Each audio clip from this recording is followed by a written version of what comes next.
AIMIM floor leader Akbaruddin Owaisi हफ्ते को शुरू होने वाले तीसरे तेलंगाना रियासती कानून साज असेंबली के पहले इजलास के प्रोटेम स्पीकर होंगे।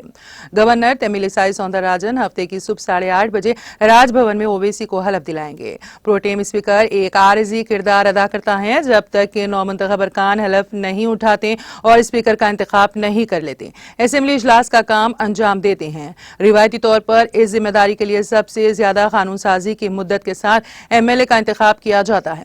6 बार कानून साज असेंबली के लिए मुतासिर कुन इंतखाब के बाद तेलंगाना हुकूमत ने अकबरुद्दीन ओवैसी को प्रोटेम स्पीकर के तौर पर काम करने के लिए मुंतखब किया। ज्यादा तजुर्बा और सीनियरिटी के साथ सीनियर MLA होने के बावजूद रियासती हुकूमत के इंतखाब को देखते हुए ये तकर्रुरी अहमियत की हामिल है।